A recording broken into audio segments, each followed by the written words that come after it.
안녕하세요. 저는 K19 조교 최재훈이라고 하고요.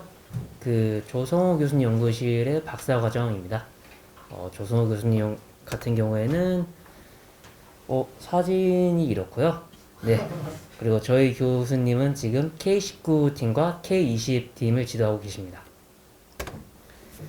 일단 저희 연구실에 대해서 간략하게 설명드리자면 저희 연구실 이름이 NMAIL입니다. NMAIL인데 이게 약자를 풀어서 말씀드리면 Neuro Machine Augmented Intelligence Laboratory입니다. 그래서 저희 연구실을 다루는 주제가 크게 세 가지 있는데요. 첫 번째는 Neuro Hybrid Intelligence. 뇌와 같이 뇌 신호나 생체 신호를 분석해가지고 이를 어떻게 적용하는지 하는 연구고요. 두 번째는 Machine Intelligence. 그냥 기계 학습이죠. 기계 학습이나 아니면 로봇 인텔리전스에 관련돼서 그리고 또 이걸 어떻게 접목시켜서 같이 사용할지. 그리고 마지막으로 Augmented Intelligence. 이거는 소프트 로보틱스처럼 사용자의 능력을 향상시켜줄 수 있는 그런 걸 나타납니다. 그래서 일단 개인적으로 제 연구가 소리까지 나오네요. 네, 개인적으로 제 연구가 이런 뇌파 관련된 연구여서 일단 영상을 하나 보여드릴 건데요. 이 연구 같은 경우에는 뇌 신호를 이렇게 측정을 해가지고 간단하게 휠체어나 아니면 드론 같은 걸 제어하는 연구였습니다. 여기 보이다시피 이 전동 휠체어를 제가 개조해가지고 뇌파로 제어를 하는 건데요. 저렇게 라이다와 함께 합쳐가지고 자율주행과 뇌파 분석하는 걸 합쳐가지고 사용자 의도대로 이 정해진 팔자 코스를 주행하는 영상입니다. 한번 좀 멋있게 찍혀가지고 조금만 보죠. 제가 시간이 많진 않은데 네, 저런 식으로 팔자 이동하는 겁니다. 시작하면 제가 다음 슬라이드 넘어갈 건데 네, 이런 식으로 네, 주행을 잘 하는 거를 볼 수 있습니다. 저희가 사실 이런 연구만 하는 거 아니고요. 뇌파 관련돼서 감정을 분류하는 거랑 그리고 사람이 다양한 상상, 발화 상상 같은 다른 상상들도 다 분석하는 연구를 진행하고 있습니다. 다음 머신 인텔리전스인데요.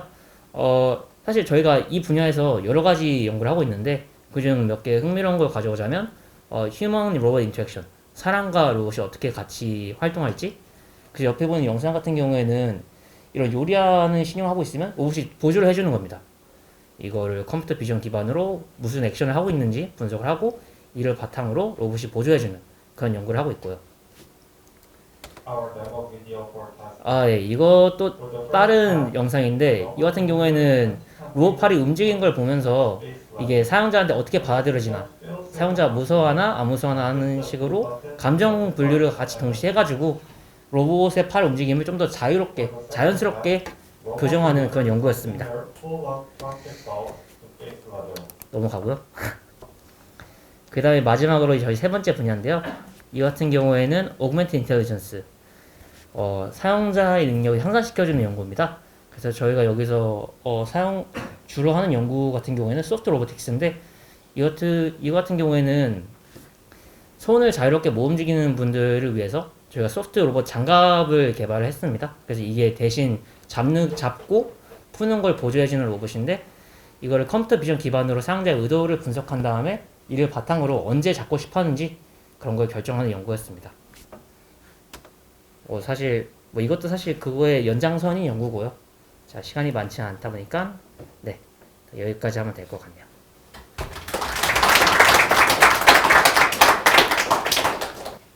무인 자동차 방학습 알고리즘 설계 및 구현으로 발표할 김준범, 신은영, 윤태영, 한지훈입니다. 목차로는 첫 번째로 사전과제로 진행한 핵맨게임과 자동차 시뮬레이션에 대해 설명한 뒤 강학습의 역사, 기초 개념에 대해 설명을 하고 마지막으로 연구 일정을 마지막으로 설명하면서 마치도록 하겠습니다. 저희는 프리유얼피의 첫 번째 사전 과제로 핵맨 게임 만들기를 받았습니다. 저희 연구는 유니티를 이용해서 하지만 유니티와 파이썬의 연계로 파이썬이 저희 연구에 있어서 필수 불가결이라 하기 때문에 파이썬의 공부가 필수적이었습니다. 그렇기 때문에 저희는 파이썬 강의 영상과 교재를 통해서 파이썬의 기본적인 공부를 하고 이 파이썬의 검증의 일환으로 핵맨 게임을 제작하게 되었습니다. 핵맨 게임 다들 아실 거라 생각합니다만 간단히 설명하자면 핵맨 게임은 0단어의 그 알파벳을 유추하여 단어를 맞추는 게임입니다. 이것이 저희는 각각 한 명 한 명이 코드를 만들었습니다. 이것이 그 코드인데요. 오른쪽에 보시면 게임 실행 화면이 다 다르지만 모두 제대로 작동하시는 걸 볼 수 있습니다. 두 번째 사전 과제로 진행한 건 자동차 시뮬레이션입니다. 이제 저희 주제가 유니티를 이용한 자동차 시뮬레이션인데 이제 자동차를 주어진 센서와 모터를 활용해서 도착 지점에 보내는 것이 목표입니다.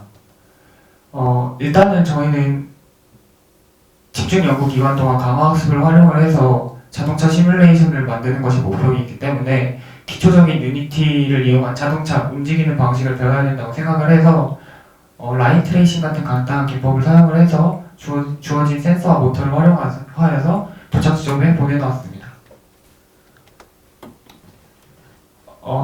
사전 과제에 대해서 어느 정도 설명을 하자면은 첫 번째로 사용자는 이제 현재 위치와 종료 지점, 정면 3개의 센서와 측량 2개의 센서의 값을 측정할 수 있습니다.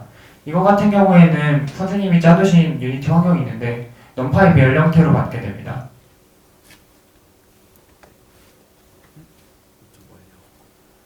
사용자는 왼쪽 바퀴와 오른쪽 바퀴의 토크, 그리고 두 바퀴 방향을 입력받은 센서에 대해서 조절할 수 있는데요. 이것 같은 경우도 저희가 이제 넘파일 배열 형태로 작성을 해서 set 액션 함수에 입력을 주면은 그것에 맞춰서 트럭이 움직이게 됩니다. 이건 다음 코드고요. 한 친구가 한 예시 코드를 보여주자면은 입력받은 센서 값을 이용을 해서 xmove의 값을 결정을 해준 다음에 이것을 통해서 이동 경로를 입력해 주게 되면은 저기 주어진 경로를 잘 통과해서 도착 지점에 도착하는 것을 알 수 있습니다. 광학 학습의 역사를 설명하기 전에 먼저 광학 학습이란 시행착오를 통해서 수집되는 수많은 데이터 속에서 그 패턴을 학습을 통해 찾아내는 방법이고, 강화 학습의 간단한 역사를 말씀드리자면 초기 버전의 강화 학습은 틱택토 같은 간단한 게임에서는 성과를 냈지만 이제 현실 세계 문제들은 너무 복잡해서 잘 이해하지 못했고, 그 다음에 이제 복잡한 상태 공간과 행동 공간을 가지는 문제를 해결하기 위해 정책 함수를 근사하고 학습하는데 신경망을 도입한 연구들이 수행되기 시작했고, 이제 그 연구 일환으로 영국의 스타트업인 딥마인드에서 심층 강화 학습 기술을 이용해 다양한 게임에서 사람보다 게임을 더 잘하는 DQN을 개발하게 되었고, 이를 통해 심층 강화 학습이 관심을 받았습니다.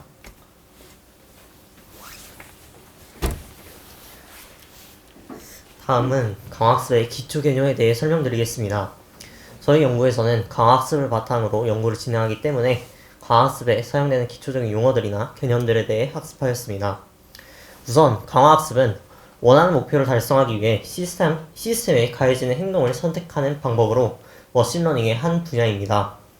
기초적인 용어들에 대해 설명을 드리자면 의사결정자를 에이전트, 시스템을 에이전트의 환경이라고 합니다. 에이전트는 상태를 관측하여 일정한 정책 내에서 행동을 선택하며 이는 환경을 변화시킵니다. 또한 매 시간 스텝마다 의사결정의 성과를 평가하는 보상을 제공받으며 강화학습은 이러한 누적된 총 보상을 최대화하는 방식으로 학습됩니다. 이 사진은 강화학습을 아주 간단하게 나타낸 모식도입니다. 그래서 이 사진에 좀 더 설명을 드리자면 총 5가지의 과정으로 이루어진 그런 강화학습을 좀 요약했다고 할 수 있는데요. 과정을 설명드리자면 우선 환경의 상태를 관측을 하면 이에 따라서 행동을 선택하고 또 환경에 이를 적용시킵니다. 그렇게 환경의 상태를 전환을 하면 에이전트는 새로운 행동을 선택을 하고 이러한 주어지는 보상을 이용하여 정책을 개선합니다. 다음은 마르코프 결정 프로세스라는 개념에 대해 설명을 드리겠습니다. MDP는 순차적으로 행동을 결정하는 문제를 풀기 위한 수학 모델입니다. 총 상태, 행동, 상태 변화 확률, 보상함수, 감가율 총 5가지의 원소로 구성이 되어 있으며 이 각각의 원소들에 대해서는 옆에 보이는 그런 사진을 이용하여 좀 설명을 해보려고 합니다. 사진은 보시다시피 로봇이 출발점에서 도착점으로 이동하는 경로를 나타내고 있으며 진한 파란색 칸을 지나지 않고 이동하는 경로를 찾는 문제입니다. 우선 첫 번째 원소인 상태를 보자면 에이전트가 관찰 가능한 상태의 집합을 나타냅니다. 이 예시로 들자면 어떻게 보면 로봇의 좌표가 하나의 상태가 될 수 있을 것 같습니다. 행동은 주어진 상황에서 수행할 수 있는 행동들의 집합을 의미합니다. 예를 들어서 오른쪽으로 한 칸, 왼쪽으로 한 칸, 위로 한 칸, 아래로 한 칸 등이 행동의 집합이 될 수 있습니다. 다음으로 상태 X에서 행동 U를 통해 상태 X'에 도달할 확률을 상태 변화 확률이라고 나타내었으며 상태 X와 행동 U일 때 에이전트가 받을 보상을 보상함수라 하였습니다. 예를 들어서 골 지점에 도착을 한다면 위 예시에서 보상함수의 어떠한 보상함수를 위 예시로 설명 한번 해보자면 골 지점에 도착했을 때는 플러스 100점, 진한 파란색 지점에 도착했을 때는 마이너스 50점 이런 식으로 어떤 일정한 함수를 어떠한 리워드를 제공하는 어떠한 함수를 의미합니다. 이제 미래 보상의 가치를 나타내는데 사용되는 수치는 강가율이라고 합니다. 강화학습의 종류에는 여러 가지가 있지만 모든 방법에는 공통점이 존재합니다. 모델 추정의 대상과 정책 개선의 방법에 따라 다양한 방법이 존재합니다. 위 그래프는 위 사진은 강화학습의 어떤 공통적인 부분들을 추출한 어떤 모식도라고 할 수 있습니다. 그래서 강화학습에는 여러 가지 종류가 존재하는데 저희들은 어떤 것들이 있는지 이 정도만 좀 학습을 하였습니다. 가치 기반 강화학습이라는 것과 정책 그레디언트 방법, 그리고 모델 기반의 강화학습이라는 개념에 대해서 간략하게만 배워보았습니다. 다음으로는 연구 일정을 발표하겠습니다.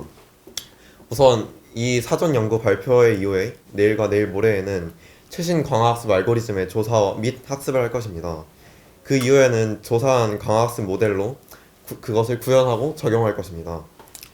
이 강화학습 모델을 학습시키고 그 다음에 그것을 구현한 다음에 조교 선생님께 피드백을 받고 다시 최종으로 구현한 강화학습 모델을 해석 및 정리하여 마지막 연구 결과 발표에서 다시 발표할 예정입니다. 참고 문헌으로는 이런 게 있습니다. 감사합니다. 네.